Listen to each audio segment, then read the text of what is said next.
John Jobud from the city of brotherly love. This is the Rorschach, Georgia update from the 4th of June, 2026. Quick summary of what's going down in Georgia.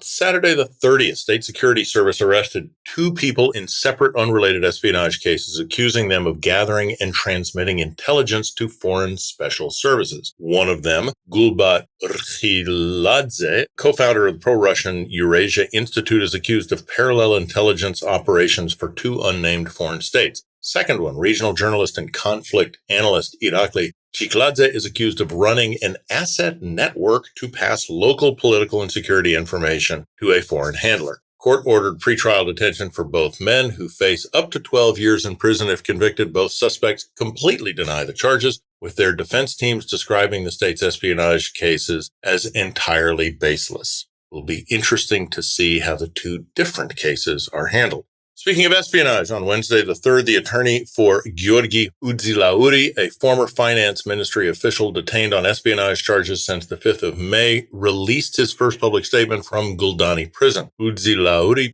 firmly denies the State Security Service's accusations of systemically passing state secrets to a foreign power, declaring himself a political prisoner targeted for his pro-Western ideals. Co-founder of the original 2011 Georgian Dream movement, Udzilauri accused the current ruling party leadership of abandoning its democratic principles, suppressing free speech, and staging a paranoid political purge against public servants who oppose the government's anti-Western isolationist shift. On Sunday the 31st, an unknown man opened fire and killed 45-year-old Roland Davitadze in broad daylight near the Central Market in Batumi, western Georgia. Davitadze was standing on the pavement outside a beauty salon waiting for his wife and child, who were inside. The gunman walked up on him. The attacker opened fire at close range, firing 7 to 8 shots before running away on foot. Davitadze died from multiple gunshot wounds shortly after reaching a local hospital. The Ministry of Internal Affairs is investigating the killing as a premeditated murder. So far, no arrests have been made.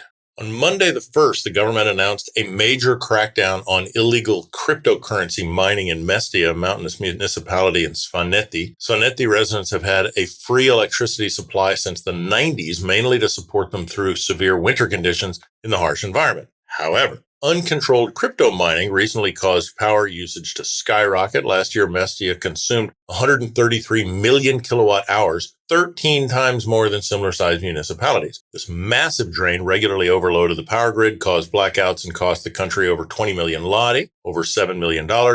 To stop the abuse, authorities will install electricity meters in every household. While locals will keep a generous free allowance for personal use, the government will enforce strict limits and charge high tariffs for any excess power. On Wednesday the 3rd, during a House committee hearing, U.S. Secretary of State Marco Rubio addressed concerns raised by Representative Joe Wilson, who accused Georgia's government of holding rigged elections, acting illegitimately, and facilitating Iranian sanctions evasion. Rubio agreed that these issues have been major concerns for the U.S. for a while. However, he shared that Georgian officials have recently reached out to ask what it'll take to fix the relationship between the two countries. Rubio said that Washington laid out clear terms, received positive feedback, and expressed hope that they can turn Georgia's current trajectory around. Monday the 1st, a data analysis published by media outlet Publica revealed that nearly 28% of children under 16 in Georgia are on state welfare. Official April data from the Social Services Agency showed that over 226,000 children of roughly 800,000 nationwide currently receive a monthly benefit of 200 lari, which is about 75 US dollars. This means roughly every fourth child under 16 in the country relies on this financial aid.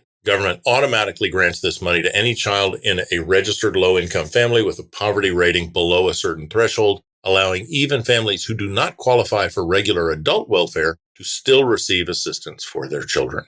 Last week, we covered news about a viral video of a group of police officers attacking and brutally beating two citizens. On Tuesday the 2nd, a gory court ordered pretrial detention for 6 of those officers and stripped them of their positions. While the opposition argued such cases of police brutality happen daily and arrests only occurred because it was caught on camera, the government quickly deployed the pro-police rhetoric to contain the fallout. Ruling party figures claimed the beating was just an isolated incident, framing the wider police force as heroes protecting national stability, and warned that political opponents are actively trying to destroy the reputation of the institution.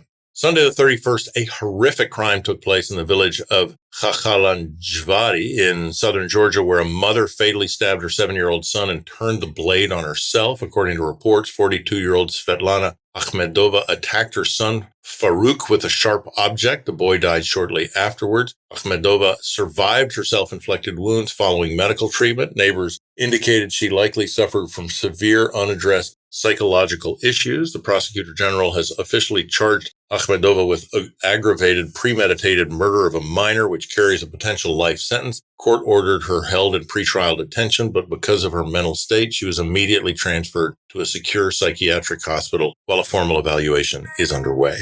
On Friday the 29th, Ukrainian authorities thwarted a planned Russian terrorist attack in Odessa by dismantling a smuggling ring operated out of Abkhazia, Russian-occupied Georgia region. A year-long operation revealed that the crime ring used civilian cargo ships to transport black market tobacco across the Black Sea, using the shipments to hide Russian weapons and drones. Investigators revealed the network was directed by Russian FSB, which planned to use a smuggled fiber optic strike drone to hit targets in Odessa. 4 suspects were caught red-handed in Odessa, including a local border guard. On Friday the 29th, a Georgian court sentenced 61-year-old pro-European demonstrator Zuda Menteshashvili to 9 months in prison, marking the first time a protester has been convicted under the criminal code for blocking a road.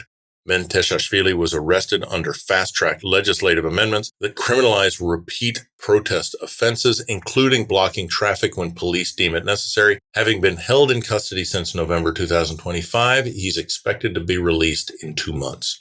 Long-form article in Geopolitics magazine by Shota Gvineria entitled How Illiberal Regimes End, Lessons from Moldova and Hungary for Georgia, examines how these collapsed autocracies offer a strategic blueprint for Georgia. The text details how Vladimir Plahutunic's transactional state capture of Moldova fell apart due to massive corruption and zero international backing, while Viktor Orban's ideological grip on Hungary collapsed after an aggressive state smear campaign backfired. Gvineria argues that Bidzina Ivanishvili's Georgian dream relies on the exact same load-bearing pillars: shadow governance, initial pro-European masking, and heavy media manipulation. The analysis concludes that defeating Georgia's captured system requires an opposition that shifts away from foreign policy abstractions to outcompete the regime on everyday material issues. Link to the full article in the show notes. Sports on Sunday the 31st, UEFA named Paris Saint-Germain winger Kvicia Kvaratskhelia the Champions League Player of the Season. The announcement followed a championship final on Saturday where the French club defeated London's Arsenal in a penalty shootout after a 1-1 draw in extra time. Kvaratskhelia played a crucial role in the victory, winning the equalizing penalty after the opponent brought him down in the penalty arena. The win marked consecutive Champions League titles for Kvaratskhelia and his team. The Georgian star enjoys an incredible European campaign this year, scoring 10 goals and providing 6 assists in 16 matches. And that's it for this week. Thanks for joining us. Anything to ask or tell us? info@rorschach.com. Nach Handis.